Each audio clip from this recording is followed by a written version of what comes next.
The third Hermetic principle is vibration. Nothing rests, everything moves, everything vibrates. Nothing in the universe on this account is truly static. What looks like solid, motionless matter is, underneath, a pattern of motion, energy vibrating at a rate slow enough or dense enough to appear still to our senses. Modern physics, incidentally, agrees with this in its own idiom. The solids table in front of you is, at the level of atoms, mostly empty space animated by constant motion. The Hermeticists arrived at a version of this centuries before anyone had a particle accelerator, by reasoning about the nature of energy and form.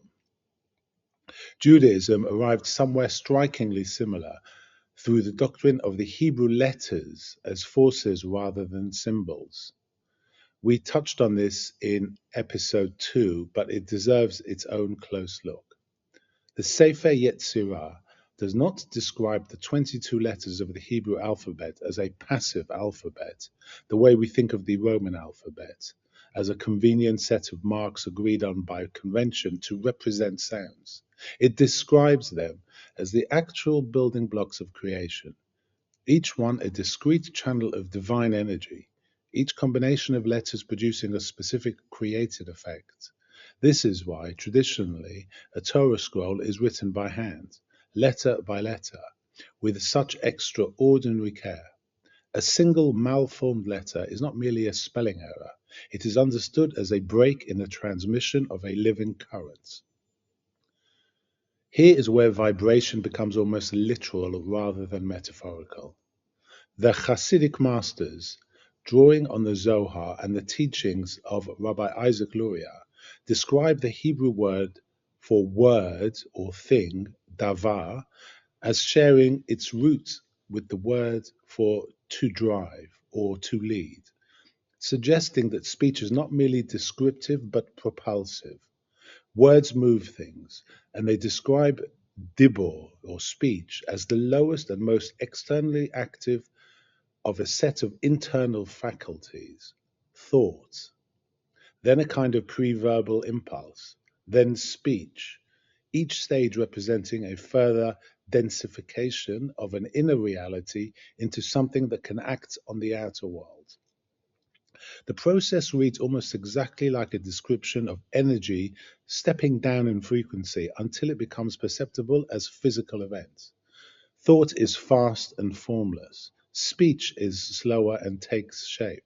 Action is slower still and fully concrete. But all three on this account are the same underlying current, vibrating at different rates. There is a beautiful teaching attributed in different forms to the Baal Shem Tov and elaborated by later Hasidic masters, that the letters comprising any object's Hebrew name are, at every moment, vibrating within that object, continuously reconstituting it, not unlike how in modern physics a stable atom is not a static thing, but a result of constant underlying activity holding a form together. Stop the letters from vibrating in this teaching, even for an instant, and the object would not merely change, it would cease, because its being was never separate from that ongoing motion in the first place. This is vibration as a description of metaphysical reality, arrived at by scholars in Babylonia and the land of Israel, reasoning about the nature of the divine name and the divine word, centuries before anyone wrote a Hermetic tract about it. There is also a musical, rhythmic dimension the tradition takes seriously in its own practice, which is worth naming because it is easy to miss if you only ever encounter Judaism as a set of legal text. The cantillation of the Torah, the traditional chant or laning, with which the text is sung rather than merely read aloud in a synagogue, is not decorative. It encodes grammar, emphasis, and emotional coloring directly into the sounds of the words. The tradition holds that Torah is meant to vibrate through sound, not sit silently on a page. Hasidic nigunim, or wordless melodies, are described by their practitioners as a way of accessing something speech itself cannot fully carry, closer, in the language you're using today, to a direct transmission of vibration, bypassing the slower, denser medium of formed words altogether.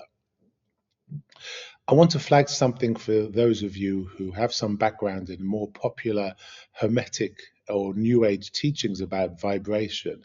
The idea that raising your vibration is primarily about mood, positivity, or personal energy. In its more serious Hermetic formulations, and certainly in its Jewish counterpart, vibration is not primarily about how you personally feel. It is a claim about the actual structure of reality. That form and stillness are appearances laid over an underlying current of motion and sound. The ethical takeaway in the Jewish tradition is not vibrate more positively. It is closer to this. Speech is not cheap. Words are not merely a description of a world that already exists independently of them. They are, in some real sense, still creating it.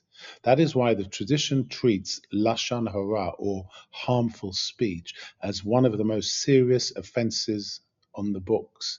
Not a minor social faux pas, but a genuine act of destructive creation, deploying the very forces that built the world in the first chapter of Genesis.